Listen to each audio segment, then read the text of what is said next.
It's just like saying you can't tell your colleague everything because they're there to work and that's all you know about them. Like some things you don't tell your colleague, but same thing, some things you don't tell your friends.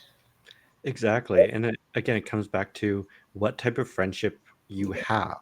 And I've experienced this where I've worked with clients and they say, "Oh, all my friends are fine. I have like 20 or 30 great friends that I can tell them anything." It's like, "No, you don't."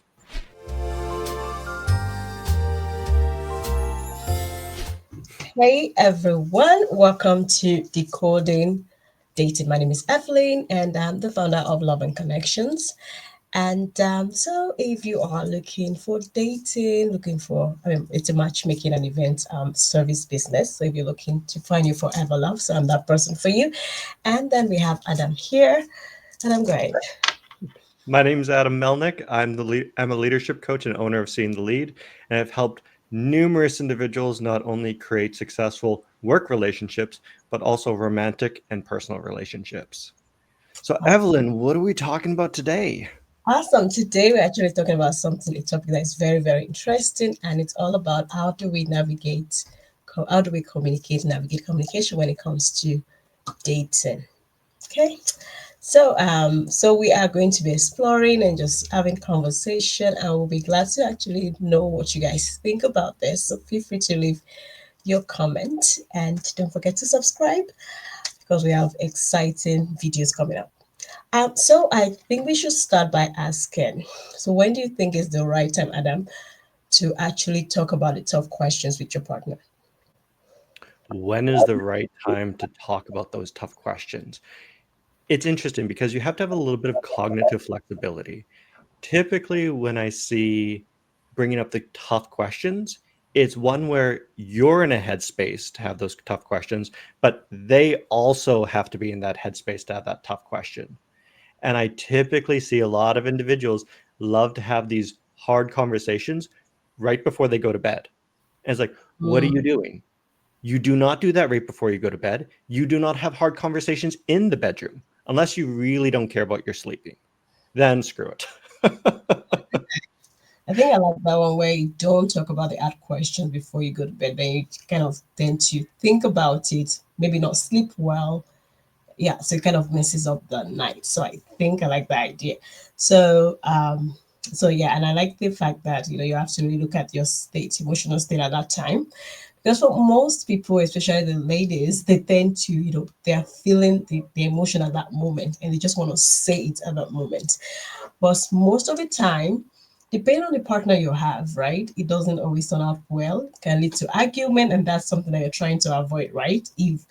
If the goal is to resolve the issue, because there's always different goals, right? Like if the goal is to like say, okay, I want to resolve this issue with my partner and I want it to be very peaceful, then you want to focus on the timing. So when is it the right time? For me, is it when maybe it's well settled after work, is relaxed, and that time that we actually talk about serious topic or talk about our day? Yeah, maybe that could be a good time. Or maybe you want to go for a walk, and when you want that, or like basically when you are just calm, you've gone through the emotion, maybe so if it's a difficult thing, you've probably cried if possible because you've talked about it sometimes with your friends, you're now relaxed and in a better state of mind, then okay, then figure out the time with your partner and then chat about it. Then I think it might be less tense. Yeah, but like Adam says, please don't say before you go to bed. What about in the morning? What about in the morning right after bed? What do you think? Well, so I usually take a pretty unorthodox approach in regards with having these tough conversations. So, one, I'm not setting it into stone. I'm not going to say, all right, we have to have these conversations in the morning, because Mm-hmm. unfortunately, we can condition our partners around certain time frames. So they're like, oh, shoot, she wants to talk to me in the morning. My morning's going to be awful. Like, I Yeah. can already feel myself tensing up from it. Mm-hmm. And so usually what I say to individuals is, why not ask permission? Why not say, hey, babe, um, there's something I'd like to talk to you about. When can we sit down and have a conversation? Because at the end of the day, any dialogue in any type of relationship, you're only 50% of the problem. They're the other 50%. And if they're not on board, it doesn't matter what you do.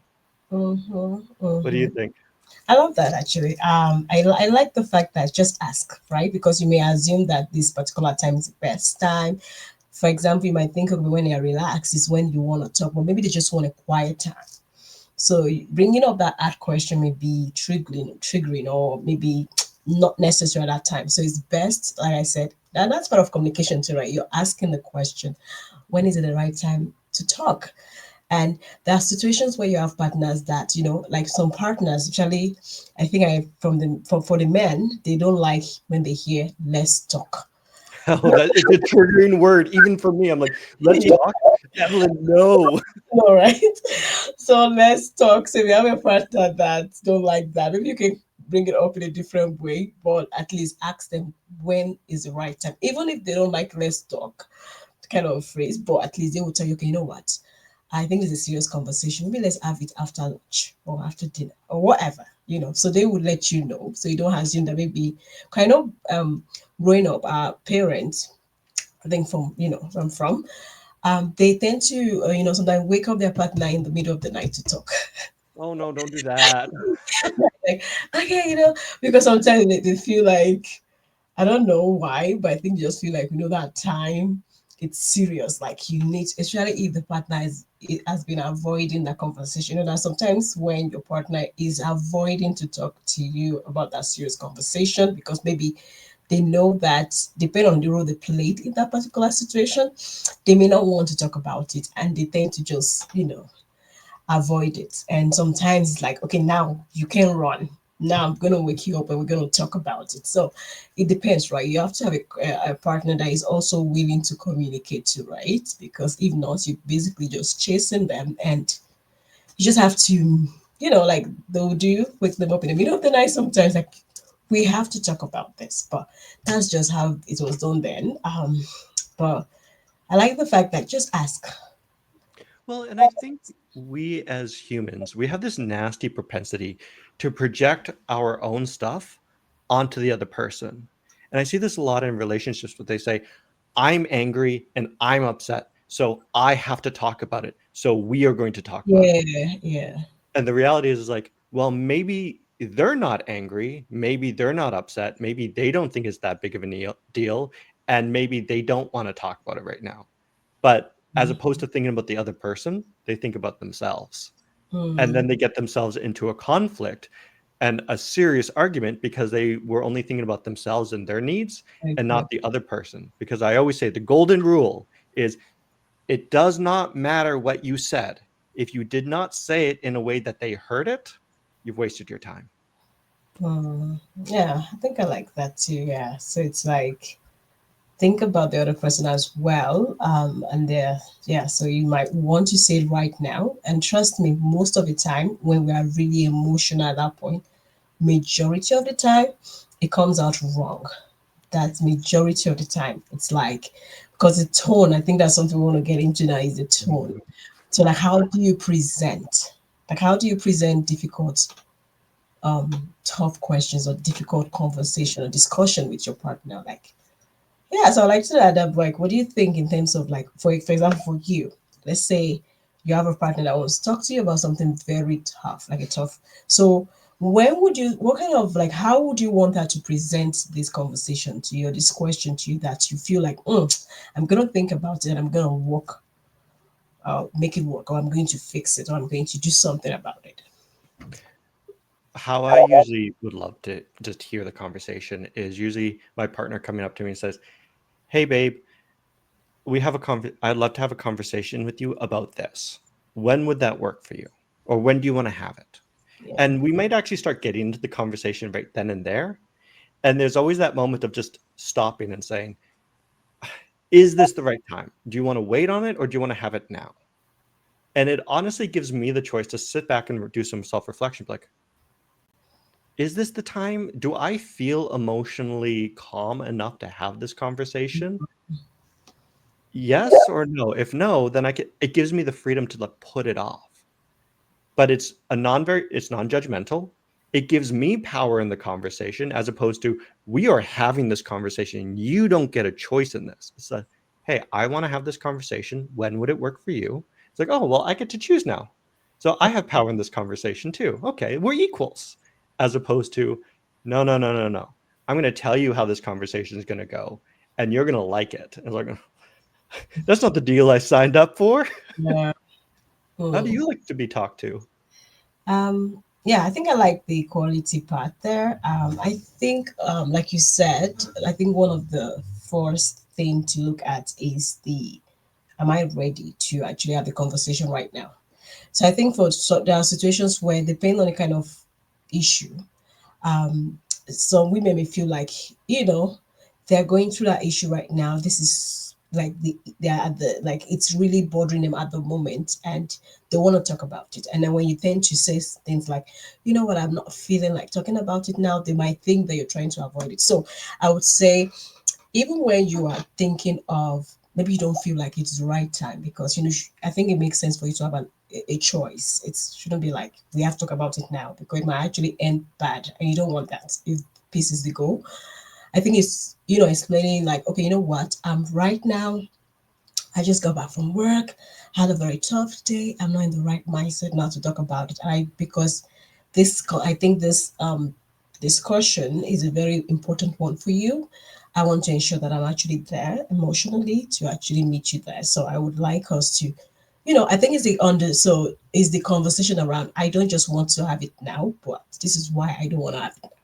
So then it should be like, okay, okay, baby. Like, is that like, oh, you're not just thinking about yourself, but you're also thinking about the end goal, which is you want to actually resolve this issue, or at least you want to get to the bottom of it somehow. So I think that communication is very clear, and she understands that you're not just trying to just sweep it off, but you're just trying to also consider everything of like, okay, I appreciate, I do believe that you're important, the conversation is important, but right now it might not end, it might not, I don't get to the goal if we have it now because of how I'm feeling right now, but I would love to talk about it. Just that communication where she feels valued, and know that, okay, my partner also value me and what I want to talk about, but it's not now. But then, and I think another thing is, when it gets to the point where you feel emotionally ready, you want to be the one to bring it up, because you are the one that said, let's talk about it some other time. So it shouldn't be she now saying, okay, when is the right time? Are you ready now? Da, da, da, da. So it looks like, so it's like, I say, okay, babe, okay, now let's talk about it. She's like, okay, So in the future, she's willing to, work with you when it comes to things like that, right? Well, and this is where we get into like timing. So if you give to me, say, "Hey, Adam, we need to have a hard conversation. When would you like to have it?" My job is to then say, "Let me give you a date, or let me give you a time, or let me give you a time frame that you can expect an answer in, so then we can have this conversation." You're not just sit there going, "When the hell is this guy going to have this conversation with me?" I like that too. Right? So that's what I'm talking about. Time, yeah. So so we say, oh, babe, maybe after dinner, or maybe during our vacation. I don't think I like to talk about tough questions during vacation, but maybe, when we go for our morning walks or whatever. So I think she knows when to expect it, and she's more maybe relaxed, and she's, not, you know, yeah. So that is actually awesome. So now let's talk about, we've talked about timing. We've really dissected that, but let's talk about what the tone or body language, when your partner is actually talking to you or communicating to you. What would, there are sometimes when you're trying to talk to your partner and then you get results. So let's say, for example, I want to talk to my partner about going on vacation or whatever, but depending on how we talk about it, it might happen or not. Right? Like if I have to say, you know what, Adam, we have to go, like in a very commanding and maybe tone, or in a disrespectful tone or whatever, that may not happen because you feel like, please give me some, like, whatever. But I'm just as an example. So when your partner is trying to talk to you, what shall I ask, communicate with you, what is the body language that you're looking at? What is the tone that you're looking at? Or those, or the cue that you're looking at to say, okay, you know what? is what listening is what, you know, or not what even responding to. So let me know what you think about that. When it comes to communication, if we are going to have a hard conversation, the death of a relationship comes from blame. If Hmm. my partner starts saying you statements, Oh, you didn't do this, you didn't do that, you thought that this did, you, it's over. Like, mm, this isn't a conversation anymore. This is a monologue. I blame. am just being told what's going on. And so if they come to me instead and they say, well, Adam, I'm feeling this way. When you did this, it made me feel this way. And I don't want to feel this. A lot of I statements. This is how I feel. This is how I perceive the world. Yeah. And then you launch it back to them. It's like, so I felt this way. I didn't enjoy it. And I don't want to feel way that we want. What can we do to make sure that this doesn't happen or Mm, move forward from it? mm. Yeah, I think I like that. I think it's just like people tend to be defensive when you say hi, you, right? So it's like, and that's where what that way it leads to like arguments, right? And big fights. So it's more like, how is this behavior? How does it make me feel? So this is how it makes me feel. I don't like it when you speak or speak or you call me in a certain way in front of my friends or whatever. This is how it makes me feel, like feel disrespected. And then so now and I think that's why it's important to choose your partner correctly, because even no matter how you phrase the conversation, sometimes some people are just there to just actually be defensive or argue. They just want to they're just there to just listen. They just listen. They're not there to actually listen. Really, just want to just go at it. So it's Well, important to have. it's Okay. funny you say that because one of the conflict management styles is the dominating style, which is Mm, the idea that I must be right and you must be wrong. And so I have to win this conversation at the expense of you. exactly. And that's no way to build a relationship. Exactly. I think where I was having a TikTok live, and one of the conversation was we were talking about why do we have the I rise in divorce and stuff. And then I think what someone said was, when it comes to the man and woman dynamic in a home, for example, there are some men that feel like, because they are the men in the home, they have to have the final say or they have to win every argument. And sometimes just one person have to just come, right? So it's like some people feel like this is my position, and because of that, I have the right to have the final say, or like I have to have the last word. I think that's the word, last word. And I can't come down for you. I can't reduce. You have to be the one to be less, to be less aggressive. I can be aggressive because that's like a man thing, and you have to be the one, the calm one. Well, it's But that's that pride, that yeah, ego that's getting in their own way. And it's yeah. like, well, if I submit, what does that say about me? It's like, it says you're a good person. Like, what? Yeah, so I think it's that it's not about that. Like I always say, what is the goal? And what is the goal in your relationship? Like, what is the goal in every conversation? Like, I think that's something that we need to talk about. Like, okay, like if there's something to say, how do we resolve issues? So if there's a tough conversation, what is the goal here? Is it to just keep going on about it, or let's resolve it and in a peaceful way, right? Because you can resolve issues. You could have issues and it could go crazy, and then maybe you guys can resolve it by going to a counseling, right? But at the end of the day, the issue is resolved. But like, what is the go around it? How do we want to end? How do we want to talk about tough questions? Do we want to just, between us, we use a very calm tone and avoid the blaming game, avoid going, because people tend to want to go back to the past, like, oh, remember when you did this last time, when you did so going on and on about the past events. It makes it really not worth it talking about the issue right now, because like if you have to always keep going back to what I did before, then there's no growth. So you're going to talk about different aspects, and then, okay, the goal is to resolve it. So when if the goal is to resolve it in a peaceful manner, so you have to consider your tone. You have to consider how you present that issue. Is it about is it a blaming game, or are you trying to, so those are the consideration that comes into everything. And then, but if the goal is just to just make a point, that's it. Then it could end up in a very big fight or whatever. Well, And so I think that's, that's what I see a lot of is that idea that it's not about solving, it's not about resolving the issue. It's about being right and making a point. And yeah, those are separate goals. If your goal is to be right and to make a point, you're not resolving anything. Because so, at the end of the day, if you do that, you're just building up resentment in your partner. And they're going to hate you for that. I promise you.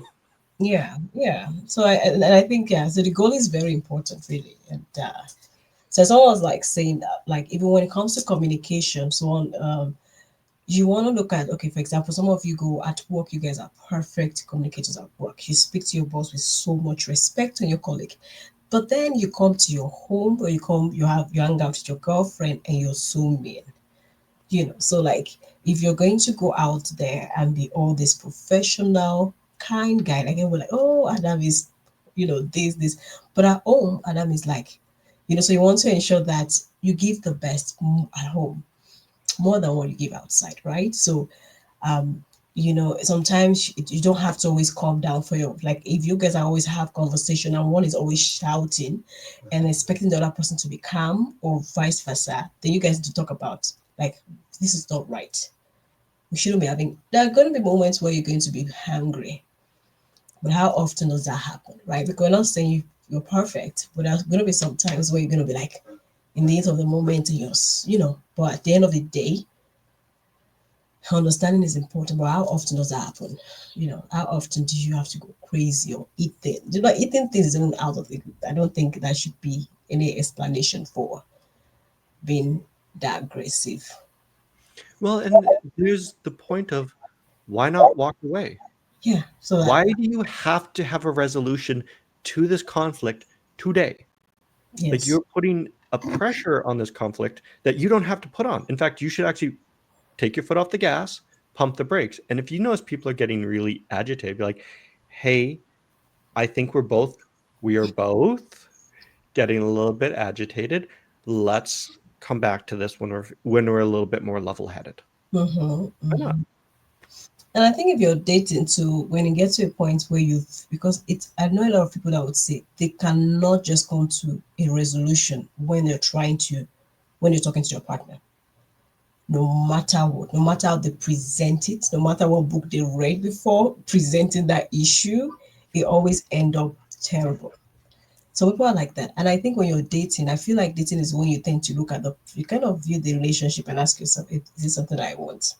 And if you cannot really talk about the difficult thing, then I don't know what, because there are going to be a lot of issues, like bigger issues when you guys get married, bigger decisions that you guys have to make. So you cannot really make decisions about the little things. Then, I think it's just a cue to say, okay, is this something I want to deal with for the rest of my life if I have to get married to this person with this, ask that question because yeah, basically that's it. Because I have to always say every time, because it's always that heat of the screaming and the noise and everything. And we can't resolve an issue in 3 days or after, some point. But it's always interesting because at that point, I would argue you don't understand the problem enough. And Mm, so what I've seen is when the partner is getting screaming and yelling and is just not working, there's usually trauma or mental health issues involved. So the problem is secondary. Your problem that you have with them is actually secondary. The yeah. first problem is we gotta work on this trauma, which might be, hey babe, if you wanna date me, I need you to go to therapy. Hey Mm, babe, I know you might have had abusive relationships in the past, and this is why you're acting out, but we can't have this in our relationship. mhm, That's not how this is going to work. And setting those boundaries, setting those rules, setting the expectations to pave the way so then you can have the hard conversations. I think I like that too. Yeah. So I think it's a good way to look at it. Like, just create our boundaries and see if you can actually, both of you can actually follow through with that, like, and the boundaries are not like fixed. There's always, And I know the couple. I think he's a famous guy on Instagram, and he had to say he's also a coach, I believe. He said, put him and his wife, his girlfriend. Now they are married. Now they had to go to therapy together because they've all both gone through issues. Like she was previously married, was never married, but had gone through series of very difficult relationships. And there's no way you tell me you've gone through relationships like that and it will not traumatize you somehow. So it felt like was already 40 something. I was like, you know what? I've really struggled in relationship, but and you have also gone through really tough times, difficult relationship. Let's go to couples counseling together. And they did. And they went through that period together. He talked about it openly just to encourage people as well. Because sometimes it is not you problem sometimes, because some partner feels like it's shaming to them when you always say, you have a problem, you have a trauma that you're dealing with, go fix it. So it's like him saying, you know what, I'm not gonna say I'm pure, or I have no issues, but I think let's do it together. Yeah. Right. So that is Well, that supportive, it happens to like that. Sometimes it might have to be someone that needs to go, and it's how you communicate it to the partner. Say, okay, you know what? I think, I could even assist you in finding a therapy. I think I have a friend that is a therapy or whatever. Or you could share a story of somebody, or maybe you had an experience that you had to go to therapy before. If you cannot be in it together, but at least assist them and support them somehow, not just say, go and get it done and I'll be here waiting, right? But if you feel like you two need to actually put some work, but you could say, you know what, maybe it could be individual therapy, it could be couple if you're trying to build on the future together. So it's basically how it's presented, and you know, based on that, yeah, it's not like well, the and one. part of that is the idea that, again, the relationship is 50-50. Yeah. You are only 50% of the problem. They are the other 50%. And you have to work together. If you're sitting there going, no, they are the problem, they are 100% the problem. I'm sitting here going, no, no, no, no, no, that's not how this works. You still have a part to play in all of this, Yeah. and you're overlooking your part. And that's where it comes to therapy. It's like your partner may need therapy, but you also need the skills and tools to help manage what your partner's going through. And if Mm-hmm. that's too much for you, like maybe you should walk away. Yeah. Okay, that's good. I like that. So I think this one is more about vulnerability, right? At what point, let's say, give a timing. I know people have different timing when it comes to being vulnerable with your partner. So at what point do you feel like you want to, like from your experience, do you tend to start being vulnerable, having vulnerable conversation with your partner? Or is there like a timing to it? Or is it like based on the, you know, type of thing? It is 100% based on my partner. Mm, So when I first start dating, if I'm going to start dating somebody, I'm going to open up to them a little bit. I want to see how they react. And they're going to open up a little bit to me, which is awesome. This is great. But as we're having these conversations, I'm going to open up more and more and more, step by step. That's kind of how trust is built. And if they react negatively to me opening up, especially about something very intimate about myself, I'm not going to be vulnerable with them. mm, And it shuts that door completely, unfortunately. mm, And so it's based upon how my partner reacts to me being vulnerable and even during the relationship. So if I'm mm. having a conflict with them and I shared something very vulnerable with them in the past and they bring it up in that conflict to use against me, Yeah. they have taught me they are unsafe with my personal information and I should not be vulnerable with them because they will use this as ammunition to attack me. I like that. Then we're done. Yeah, I think that's how actually. I think this could be applied even for friendship. There are situations where I tend to just, I see friends that would have issues with each other, and then they tend to start saying their secrets and stuff. And for me, I'm like, that's not healthy. And but then it's you telling me, I can't share anything with you. I have to, even my relationship with you has to be distant somehow because I don't really feel safe around you if you can actually go out there and, because there are couples where when they have issues, the other person tends to just go out and talk around and stuff like that. So you cannot, and then when you express to them that, okay, you know what, I don't really like what happened, we had issues, and you went out and you told John about it. Some people I think it gets to a point where I don't think I will really trust. It's gonna be hard for me to say, okay, I'm going to still trust you with my secret, even if you explain to me, "Guy, what is the explanation about?" It could be, maybe, you know what, I was very confused, I don't know how to solve this problem, so I thought maybe John could help me because he's experienced something like that before. They'll be like, okay, I understand that. Okay, so, but I would prefer it this way, blah, blah, blah. But if it's like, based on the response I get for why he told John, it could be, I'm like, okay, you know what, that's fine. I don't respect that. I don't like that. And I just put yourself in my shoes. But the fact is this, I don't think the person have to really do a lot of work to prove that they have changed or they actually listened, because after that, it's not going to be my fault again if I don't really share anything. Because in a way, people tend to protect themselves too, right? Because secrets are something that you don't want to share with everybody, and that's why you have a partner to talk to. But if I can't feel safe saying those things with you, if I have to be scared that, okay, your friends know all our secrets, then that's not a safe place, Well, right? I see that a lot. So I knew a girl who was in an abusive relationship, Yeah. and then she got out of it. And then she got herself into a healthy relationship. But she had developed a coping mechanism or strategy of her girlfriends. Her girlfriends were her go to people when things were going rough in the relationship. Unfortunately, she was airing essentially the dirty laundry of the relationship to all of her friends. And then her guy sitting there going, I what?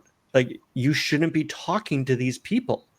Like, absolutely, you should have one or two friends that you can go to when things are rough that'll help you navigate your relationship. Absolutely. But these people should not be gabbing to anybody else. And if you're telling your dirty laundry to everybody, no, that's not going to fly. That's going to how you destroy trust.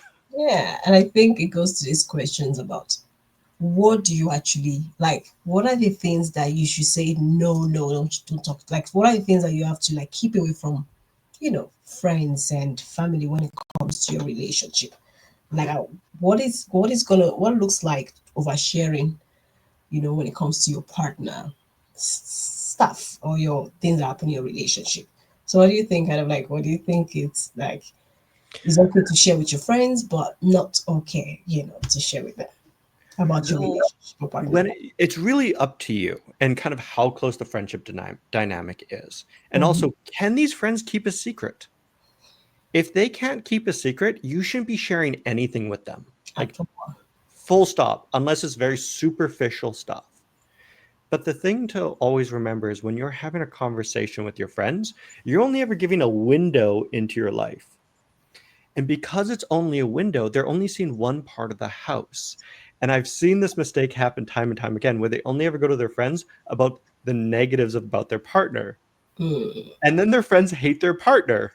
And then they say, "Why do you hate my partner? He's such a great person." And then they're sitting there going, "Do you know how he treats you?" So it's a combination of making sure that they understand the good with the bad. They understand why you are staying with them, but also the issues that you might be having and you need help on. That's the key. If I'm talking to my friends, it's because I have an issue that I need help and I need counsel on. And Mhm. I'm trusting their counsel because they're a good friend and they're going to keep my fucking stuff secret. Mhm. What do Yeah. you think? Okay, I think you kind of like answered it like you said. Basically, you reach out to your friends about situations when you know that you want to get some kind of counseling or advice about it. It's not just for the same sake. Because actually, when it comes to dating, because dating is different when it comes to like, okay, marriage, for example. Marriage is, this is someone that you want to marry. Maybe the goal is to marry someone for the very long term. Now, there are friends that, regardless of what you tell them, they will always take your side. So, and for most people, tend to, it's very hard to, most people tend to always make themselves look good in front of their friends. And the majority of the people tend to say the negative about their partner to their friends. Usually, when it comes to marriage, like you tell your mom or your brothers, your siblings about your friend, like the negative things, usually trust me, they may not, they will always support you, right? And then when you start seeing the way they react to your partner, then you won't like that. So it's like maybe, like you said, tend to understand what kind of friends that you have, and then kind of gauge what information you tell them.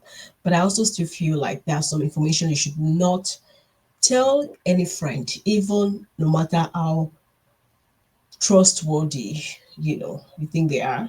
There are some things that should not be told. Like basically ask yourself the question, if they actually something happens, because they are humans and they're not perfect, something may happen. Because what I know is when you have a friend and you tell your friend about your partner and she has a partner, she will definitely tell the partner Mm. majority of the time. Some friends won't do that, but majority of the people will tell their partner, and their partner may tell somebody else. So it's like it goes on and on. So it's like, if this secret is out, will it ruin me in somehow, in some way? Will it affect my partner in any way? So that's a question. Like, is it just going to be something that would just, it's not a big deal, or will it be something that could ruin my marriage or ruin my career or so some secrets. It's just like saying you can't tell your colleague everything because they're there to work and that's all you know about them. Like some things you don't tell your colleague. But it's same thing, some things you don't tell your friends. Exactly. And again, it comes back to what type of friendship you have. And I've experienced this where I've worked with clients and they say, "Oh, all my friends are fine. I have like 20 or 30 great friends that I can tell them anything." It's like, "No, you don't. You really, really, really don't. You might have one or two really good friends that you can tell everything to, but if you're telling 20 of your friends about what's going on in your relationship, I'm sorry, you're not going to have a relationship in the future. Yeah. It's just how it goes." Yeah. So kind of like ask yourself, like I think no figure out how you want to actually gauge it in terms of what do I say or what do I not say to my friends. So in the most important way is, okay, you're going to say something like that, I think. Yeah, I was just thinking about what you just said. It's like, well, it requires, thought about like what you're going to say. And I immediately thought to myself, if I'm going to say something about my partner, the question I should ask myself is, would my partner be okay with me disclosing Yes, this? exactly. If the answer is no, then the second question you have to ask is, does this situation that I'm in warrant me being okay with my partner being upset that I disclose this information? Like maybe you're in an abusive relationship, maybe things aren't going well for you, and you need to talk to somebody. But if Hmm. it's not, Yeah, I think I like that because the second question is like there are some situations where you need a third party to help you resolve it. You need a third party input in it because you can't. It's just so it's just crazy, and you feel like that third party could be maybe a trusted friend, or it could be your therapist, or it could be your pastor, or whatever. And if your partner know that okay you shared it, he's like okay, they will be okay with that. Like okay, I know that we could not resolve this by ourselves, so we needed this support system to come in. So yeah, so I like those two questions. So yeah, guys, ask those two questions and you can use that to kind of figure out or decide if some information is worth sharing with your friends or your family members, I would say. So yeah, I just wanted to go to like this. I don't know if what your thoughts is about this. So how does open and honest conversation lay the ground rule for a deeper emotional connection between you and your partner? Like, you know, when it how. comes to open and honest conversation, I would argue that certain things you should not be open about. Mhm. For example, I knew a lovely young lady who essentially went through her hoe phase. She had slept with like 400 to 500 guys, which Ooh. is like fair enough. If that's what you want to do, you go ahead. But she changed her ways and she's like, I want a committed relationship. This is where I want to go. Um, and she told her potential husband this was her history. And he was like, no, I'm not okay with this, like Mm. at all. And sure, you can be open. However, once you say those words, it's out there, and you have to kind of wait for the other person say to do with what that Agree. information, yeah. And there's, for example, there's certain things about me myself I'd probably never tell a partner, and I'm okay with that. Like, Yeah, it's not going to damage the relationship. It won't exactly. change the dynamic of the relationship, uh, and it is what it is. Mm-hmm. However, there are some points in the relationship, yeah, you should be very open and honest and Mm-hmm. have those hard conversations. Say, hey, this is what I'm feeling. Mm. I think I like the fact is one is maybe you should ask the question, what value would this information actually bring? Like what is Yeah. the importance of how would they what would they add to my relationship or take away from, like, is it one is gonna take away a lot from your relationship based on the kind of thing, like you said, where's your body count? I think that's a very um I don't think you need to share that information. Only I don't think for whatever reason. Now you could always share your past, like your previous relationship with your partner, because that give them an idea of who they're dealing with, you know. But going to the point of really the detailed things, how many people you slept with, how many one night stands, who cares about those things? So it's not really very important. So basically, it's like some things it's not important. You just have to ask it. So what will it do? What will he saying it? Will he add any value to the relationship? If the answer is no, then there's no point. Well, So, it's funny you say that because it's that question of, again, you said it so perfectly. What value does what I'm sharing have for this relationship? mhm, Does it have any bearing on this relationship? Or is this just about me feeling guilty for whatever reason and mhm, needing to explain myself, which is like, that's a you problem. Like, go handle it on your own. mhm, But at the end of the day, it's like, for example, if you've done something for a, you've been in the adult film industry and you know that material's out there and you know it's going to come yeah, back to exactly. you, yeah, you're going to have that open, honest conversation. But if you were really dumb, let's say in high school, and did some really stupid things, like, yeah, everybody does. Like, your partner doesn't need to know about this. Mhm. Okay, I like that. So what do you think for you, for example, would you say you would like to know that you want your partner to be open about when it comes to their past, for example? When it comes to their past, not a whole lot. Like, I don't want to know about their exes. They're Mm, exes for a reason. I'm more concerned about, are you still connected with them? If you're talking about your previous relationships a lot, that actually shows to me that you're not over that relationship. mm, And you're going to be bringing in some baggage that I now have to deal with, which I might be okay with, it might not be okay with. mm, But when it comes to your past, all I care about is who you are now, and are you the person that I can build a life with? I want to know about who you are now. Your past is your past. It is what it is. I'm more interested in who you are now, and is there a future I can build with you? What are mm. your thoughts? Yeah, I think sometimes I would like to know a little bit about your past. For example, it could be, for example, I want to know because you know the thing about relation dating is dating could be very short. Depending, I could be very excited. Let's say I'm a guy or a girl like me right now. I could be very excited and I'm like, oh, I love you, love you, love you.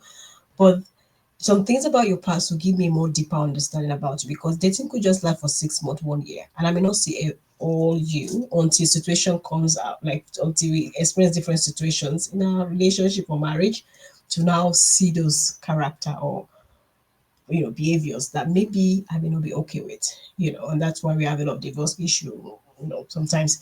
So maybe sometimes I may want to know, not that I'm really in. I just want to know, okay, your past relationship, what happened, like you know, for example, it could be that, oh, I was with this person and I cheated multiple times with them, or I broke their TV. I was so angry and I broke and I destroyed the house or whatever, or I slept with a friend, or there's some crazy things. I'd be like, that's not, right?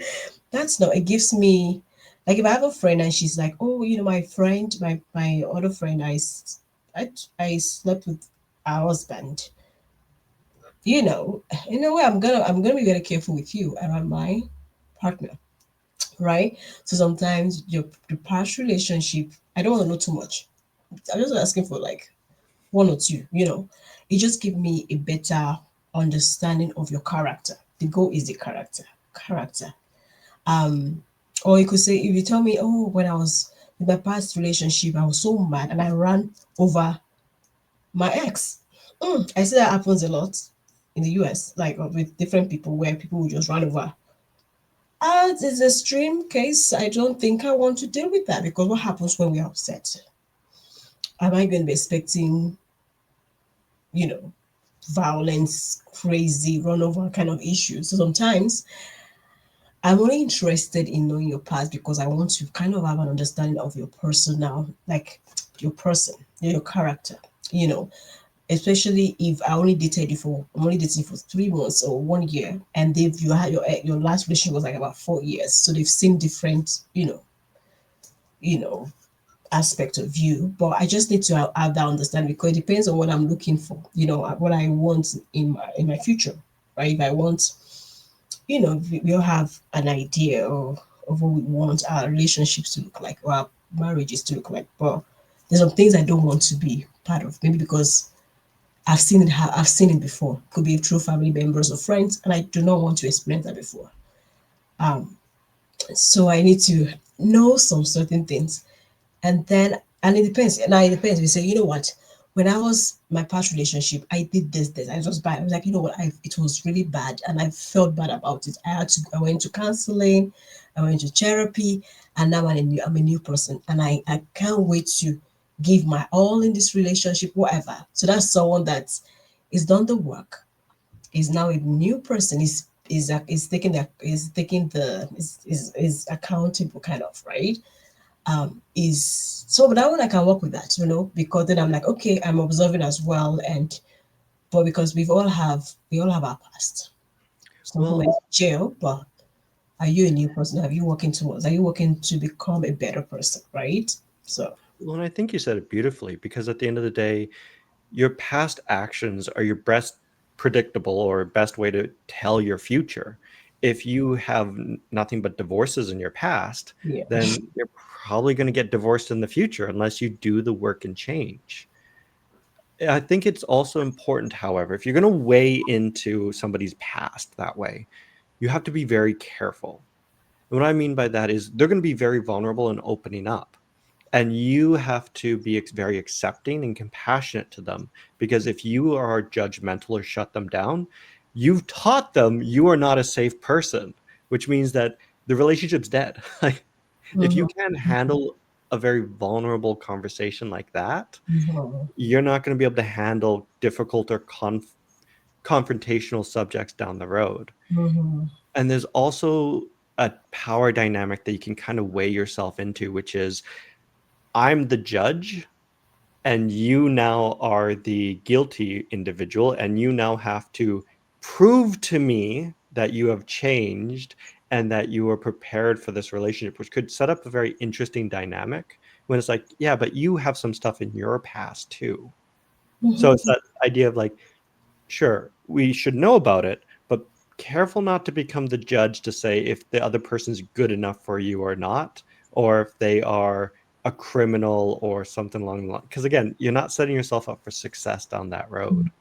Yeah, I think it's how you look. Yeah, I see where you're coming from. I think it's how you look at it. It's not like you saying, I'm just watching you, observing you.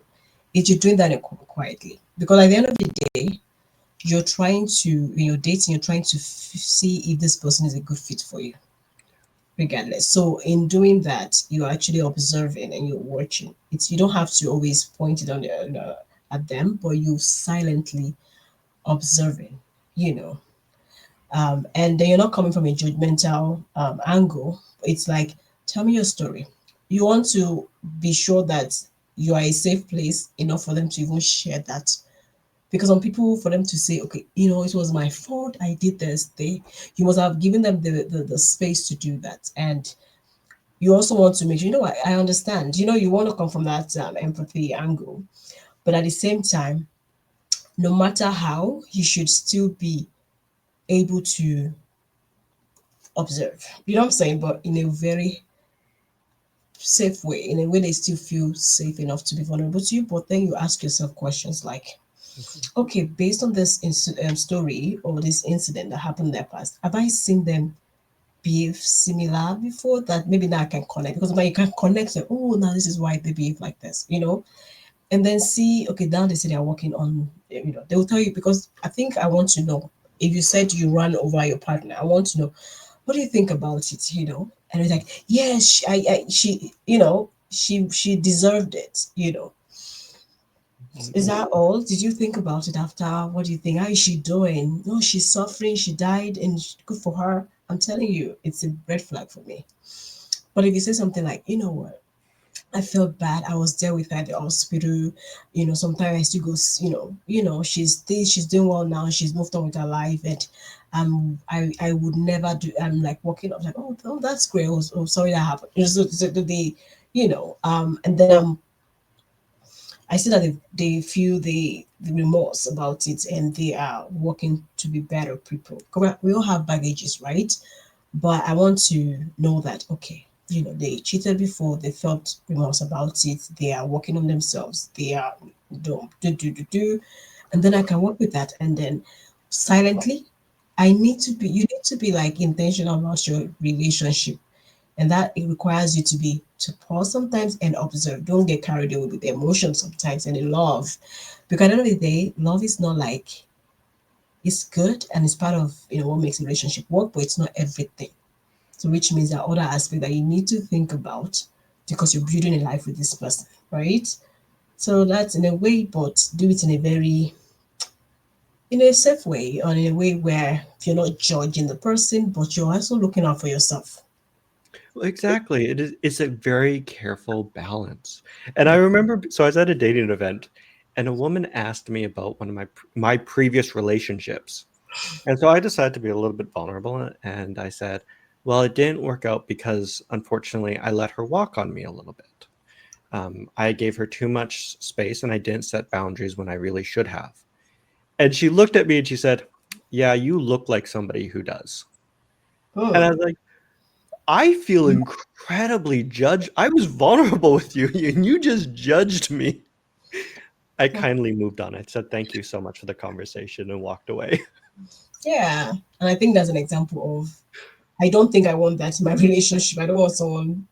I should be able to speak and be vulnerable with you. But if you're going to see things like that, I don't want to be, because I don't know. Like, yeah, I think that's a good way to put it, because it's like I'm sharing this thing. I don't even have to share.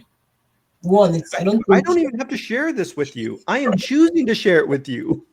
and I don't see why I should be asking that question on the single event. I don't think that's the necessary information to want to know about someone right away, right? I don't think that should be a conversation that should be single event should be more like, tell me about you. Like those base surface, like, no, okay, where do you work? What do those little things, not asking about, tell me about your past relationship. I don't think that's something that is important. I don't even think that is important in the first date, not talk of single event. So yeah, so that's an interesting one. That Well, kind of. and again, I always tell people the only question you should be asking when you meet somebody is, "Do I like them?" Mhm. If you don't like them, it doesn't matter anything else on your checklist. Like it's a non-starter.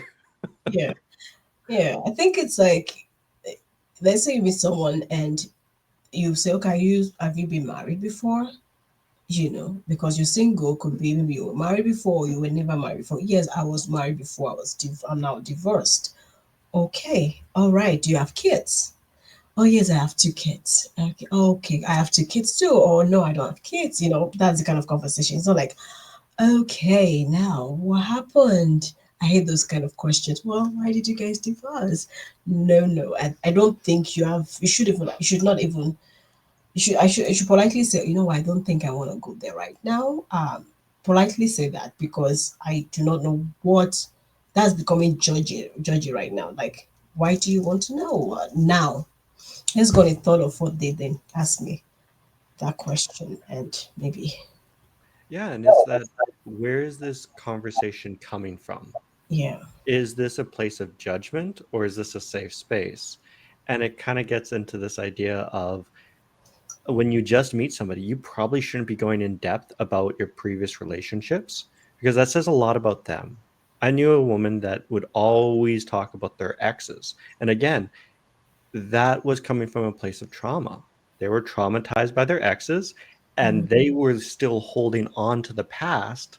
And then they were projecting that onto their future partner, which is, again, you're setting up a recipe for a disaster at that point. Like, you're not going to build a relationship based on the past of your past partners. Ooh. Yeah, I know. And I think it's always good to treat every relationship as something new, because there's no way your partner, because you dated a guy before, is a guy, is always going to remind you of something. So that guy is doing common. So when he does that, you'll be like, oh, my boyfriend is doing that, you're upset. Every guy is going to mostly do that.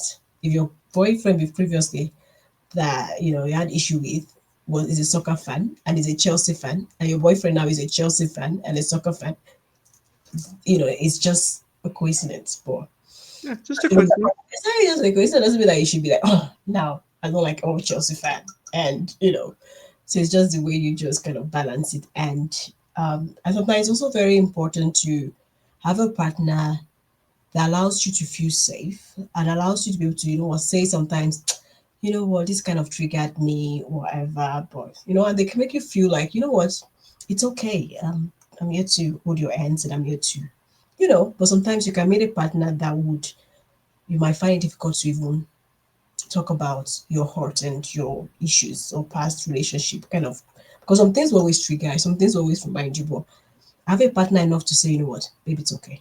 You know, I got you. Um, Yeah, because sometimes you need to talk about those things. Sometimes you need to talk about the past. Sometimes you need to talk about those difficult things. But at the end of the day, you need a partner that can say, okay, you know what, babe, I got you. Because I don't even know dating perfect people. But dating people with baggages, we all have baggages somehow, no matter how we try to present it, but some maybe more than the other.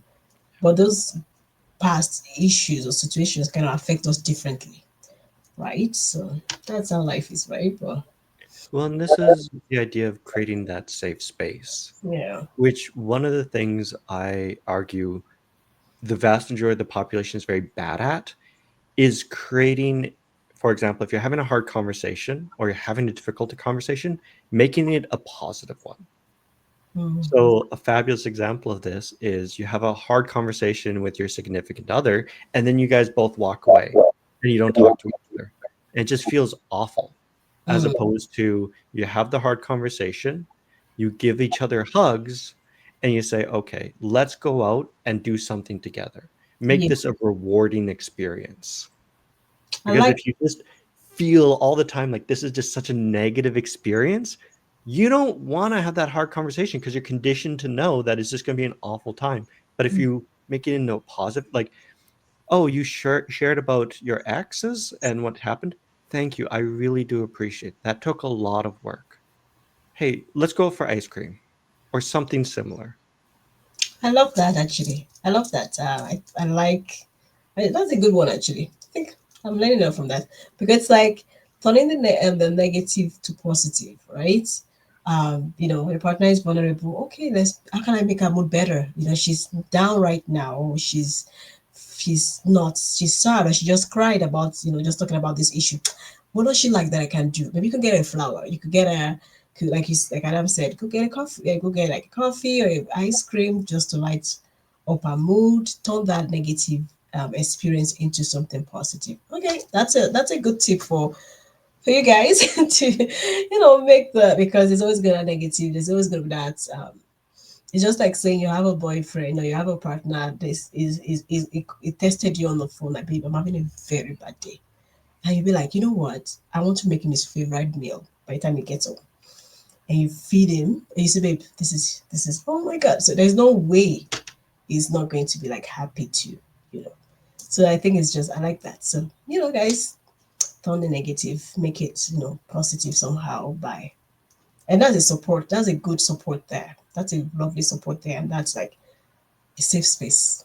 Right? Well, like again, I knew a woman that she was having problems with her boyfriend. And I Yeah. asked her, I said, how often in the relationship, you quantify it by a percentage, is it a good relationship? Mm. And they said about 50% of the time. And I said, so for 50% of the time it's all negative? Like, well, yeah, because I have to have hard conversations with them and I need to correct their behavior. And I sat there and I said, I don't think you're gonna have a relationship in the next few months. Like, I wouldn't tolerate that. Your relationship should always be far more positive than negative. Yeah, yeah. And I think sometimes a lot of people tend to make little things big. You know, some things. I've worked in organizations where little things. You know, like I had a just an example. I had a boss where every little thing, it's like you could not make mistakes. So every little thing is big and it's a lot of noise and running around. And I had a different boss where she's like, there's a big thing that happened. She's like, you know what? Come. We can fix it. No matter what, we can fix it. And she made that big thing look very small. And it was a beautiful experience working with this person. So the thing is, you could actually have a partner where they turn every small things big. It could be to the point where you just left your shoe, you're back from work and you're so hungry, you just left your shoe somewhere that you shouldn't have it. And then she's like, la la la la la, she's screaming and everything. But she could simply say, babe, you could put it back and say, babe, oh, you forgot that you left your shoe at that place. And they've gotten that information, right? But you know, that's two ways to react. He's picking the shoe, putting it there, but you could just mention playfully that, babe, you left the shoe again, just think about it, don't pick it up. Or you could scream about it and shout and make a big deal out of it. That issue could actually last the whole day just because of. So sometimes, some people could say maybe they have more problems than the good in a relationship based on how they handled it. Well, and it's the idea of what what are you teaching them? What are Mm, you actually solving? And if you're yelling and screaming, what you've taught the other person is you are not safe, you are not trustworthy, you can't handle your emotions, and they're actually going to shut down with you. yeah. They're going to start stonewalling you and pull away from the relationship as opposed to, and sure, they'll put their shoes away, absolutely. But do not be surprised when things don't get solved down the road because Mm, you've taught them you can handle conversations. You mm, can handle a difficult discussion. You can't even handle the shoes. yeah. Oof. Mm. That's the thing, right? And you're also saying I can't even just feel relaxed. I can't just be free. I have to be like military zone. Like I think it's very important to be with a partner knowing that I can just mess up sometimes. I can just put things the wrong way sometimes.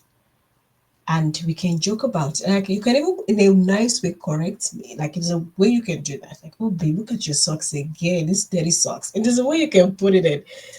I'm just gonna put it. I'm actually just gonna wash it. Like I can. There's a way you can do that. And be like, oh really? And they'll laugh about it. But you've kind of passed the message. It's just like when you're dealing with kids. Sometimes it is you're dealing with a kid that is struggling to learn something. No matter how you shout, they're not even gonna get it. It's like they're scared instead of actually trying to process the work. But when you say in a nice tone and you make it fun and you make it, oh yes, yes. So the same thing in a way. It's like I don't think I would want someone to scream at me and say, Evelyn, why do you have this? Oh, you broke this plate. I should be able to just break it sometimes because I'm not perfect. Like, but it's like, okay, babe, we actually, there's a way you can put information to you can pass information, but at the end of the day, I think it's very important to be in a place where you can vulnerabilities. I want to be free. I want to be just relax. I don't want to come home and be worried about, oh, I should be careful where I put my shoes or my bag. Or it takes time to learn that, especially if it's something that you are not used to before. Maybe you were previously single for a long time and you've always done your things in a particular way. Now you're married, it takes a while for that to stick in. So give them the grace to actually get there. But you've always been organized, so teach them in a very loving and kind way, and and see where that goes, right? And maybe you might be the one to help them in that area, maybe, right? Forever. Well, exactly. Because unfortunately, when you look at relationship problems, this is an interesting statistic. 80% of problems that are brought up in the relationship cannot be fixed. They just can't. Yes. And it might be that you are an absolute planner, an amazing planner, and your partner is very go with the flow. You are never going to fix that. You telling him and having to be like, honey, I need you to step up and start planning, it's not going to happen. So then the conversation is more, can you just accept it? Can you accept this person for who they are? Because they're not you. And what are you okay letting go of to make this compromising at the end of the day? Like, yeah, because sometimes we may not always get what we want, and are you okay with that? Are you okay? Because they, like you said, they can plan and they can never plan because they are just, that's not their strength. But if that's your strength, then take that role. And then you're supposed to complement each other, right? And then, but it's the communication around it that actually matters. Like, how do you present it? If it's a, how can you walk around it? And it comes to communication. How do you communicate that concern in a way that they still feel like valued and they feel urged and they feel respected? But then they can always, because it takes a lot. If you want your partner to change in a certain way, there's a way you bring it up. They'll be like, it's worth it. I would Yeah, give everything to make her happy or to make my, to change this situation. But when you say it in a tone that is disrespectful, condescending, then don't expect to get a result that you want. You know. exactly. And it's again that communication piece of what are you trying to communicate? And I always say to my clients, if you would like to encourage positive communication, something you should always consider is how you end it. Mm, So, for example, if I have a problem with my spouse and we talked about it, we have a plan, we have a resolution, it needs to stay in the past. Don't bring it back up. If you keep bringing it back up, you are communicating to your partner that you are insecure, that anything that you discuss is a waste of his time or her time mm, because it'll always come back. And if you start using it against them, you're teaching that you're just unsafe yeah. and he shouldn't or she shouldn't communicate with you at all. It's kind of Yeah. weird. Yeah, I think that's a lot of issues in a lot of relationship. Actually, a lot of people tend to bring past resolved issues again. And I think it's a way of shaming the other person. Like, when you did this, I don't see you changing. And and I think it's always terrible because it's like there was no resolution anyway, and it's gonna keep going on and on. And I think some things I used to watch a lot of reality TV, love series like Love Island and stuff. And what I see that I just wish a lot of couples stop doing is this. Now you guys are planning a beautiful dinner date. This guy has taken his time to make it look beautiful in like on the beach or whatever, beautiful dining setting. And then you bring a problem. Like I feel like when you're having a good time, make it a good time. Don't bring any problem at that moment. So I see them having a beautiful dinner planned, and they bring up a terrible, and I won't call it a terrible thing, maybe because maybe it's important to you, but you bring up a tough questions, and then they end up messing up that experience. I'm like, and that was about time. Like, please don't bring up tough questions in times when you're trying to create a memory or you're in a beautiful moment or like your anniversary now, you're trying to have a beautiful dinner and then you bring up a problem. Please, let's stay with, like, I've seen that a lot and I'm like, why do they keep doing that? Right? Because at the end of the day, what you're doing is you're conditioning the other party that one, when you're having a romantic time, it's going to end badly. So they're actually starting to develop anxiety and fear anytime that happens. And then two, like, why are you ruining the mood? Timing. Come on. uh, yeah, yeah, sometimes it's a thing. So yeah, I think that's what I saw a lot. And I know this is a reality TV and they're trying to get it, you know make it interesting, but I think I still see the lot as just to be very, just to look at it that way, like, okay, let's make it a beautiful thing, let's make it better, let's make it beautiful. And sometimes maybe you're having like a sleepover or whatever. Maybe when you guys are just chilling and say, okay, babe, can we talk about it now? And you guys talk about it at that time. Or, so that timing is good. So I think we've really covered a lot of interesting areas when it comes to communication. I don't know, what do you think? I think we hit it all. I mean, we could go on this conversation for a lot longer, but listen, we got enough today. Right, guys, that we hope to hear what you guys think about this. Feel free to leave your comments, share some of your challenges when it comes to communication and how you deal with vulnerability in your relationship. We would love to see your comments, and hopefully we can actually help one or two people. And yeah, and don't forget to subscribe and like and share this video with your friends or loved ones. And do you have any last word before we I can? think you said it all. Please make sure to like, subscribe, and share it with people that could use this information. Otherwise, we'll see you guys in the next video. Cheers. Cheers, bye.